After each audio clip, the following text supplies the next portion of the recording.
जय हिंद। आप सभी का स्वागत है आपके अपने चैनल पे स्टडी 4.7 पर।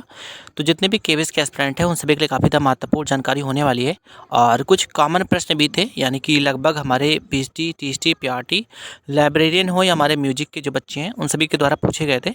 और मैंने सोचा आपको एक ही वीडियो में आपको पूरा उत्तर दे दिया जाए। साथ में ही कुछ बच्चों के प्रश्न रोजगार मेला के संबंध में थे और मैंने आपको पहले ही बताया, एक्सपेक्टेड है कि 28 तारीख के आसपास में जो रोजगार मेला है वो अनाउंस किया जा सकता है। ठीक है, 2 दिन पहले आपको मैसेज मिल जाएगा।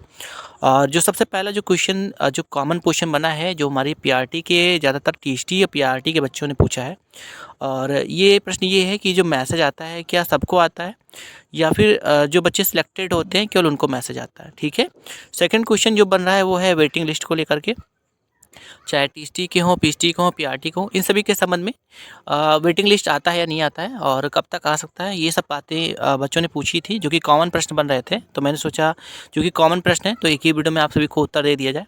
तो स्टार्टिंग करते हैं। सबसे पहले हम बात करते हैं आपके वेटिंग लिस्ट को लेकर के। देखिए, वेटिंग लिस्ट की जहाँ तक बात है, देखिए वेटिंग लिस्ट तो हर साल आती है, कोई इसमें नई बात नहीं है।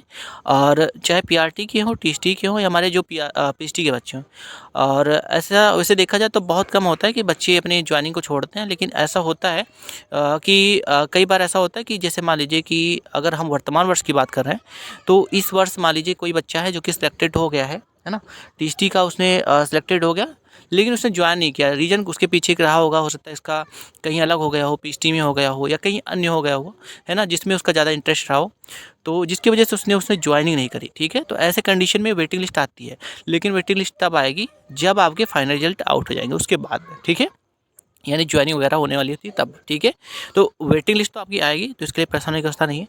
पीआरटी वालों के लिए भी आती है, टीएसटी वालों के लिए भी आती है, पीएचडी वालों के लिए।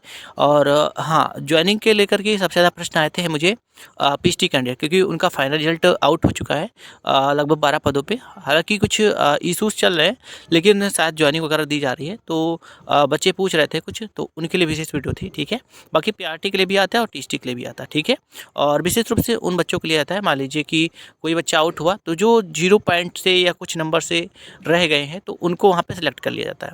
और जहाँ तक रही बात आपकी जो वेटिंग लिस्ट है, तो पीएचडी के लिए बता दें तो हो सकता है दिसंबर या जनवरी के मध्य में आपको देखने को मिल जाए। और ये वेटिंग लिस्ट तभी जारी किया जाता है जब कोई बच्चा ज्वाइन नहीं करता है तो। ठीक है, और वैसे देखा जाए तो हर साल कुछ न कुछ पद रिक्त रह जाते हैं किसी न किसी कारणवश। तो ऑब्वियसली इस बार भी आपके वेटिंग लिस्ट जारी होंगे, है ना, परेशानी की अवस्था नहीं है। अब सेकंड प्रश्न आपके बनते हैं आपके मैसेज को लेकर के। देखिए, मैसेज को लेकर के 2 तरीके के बच्चे मुझे दिखाई दिए।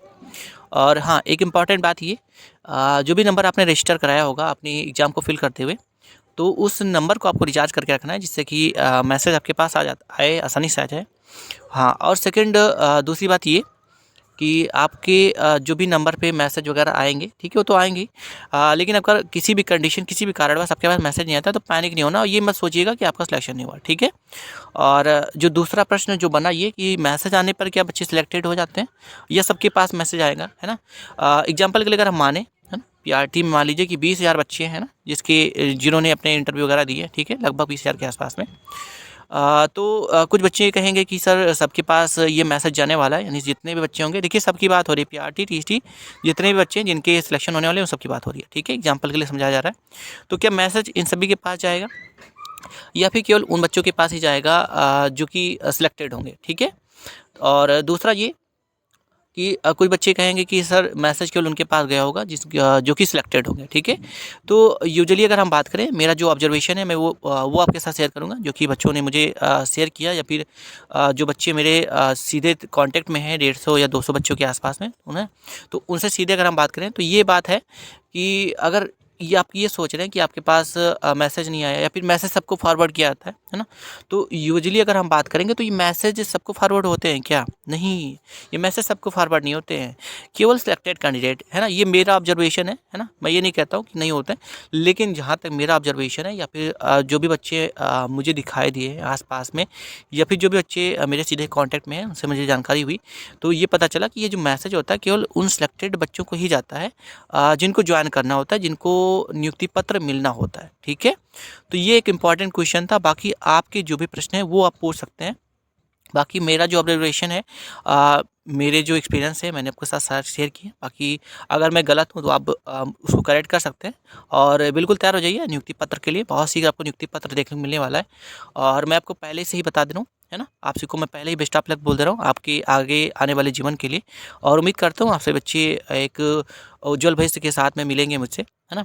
और बाकी जो भी अपडेट होगा मिलता रहेगा। जो भी बच्चे पहली बार विजिट कर रहे हैं, है ना, मैं केवल इतना उम्मीद करूँगा कि आपको वीडियो अगर अच्छी लगी है तो लाइक एंड सब्सक्राइब कर दीजिएगा एंड बेल नोटिफिकेशन ऑन कर दीजिएगा, जिससे कि जो भी जानकारी हो अब तक मिलेगा। मिलते हैं नेक्स्ट वीडियो में। थैंक यू सो मच, धन्यवाद।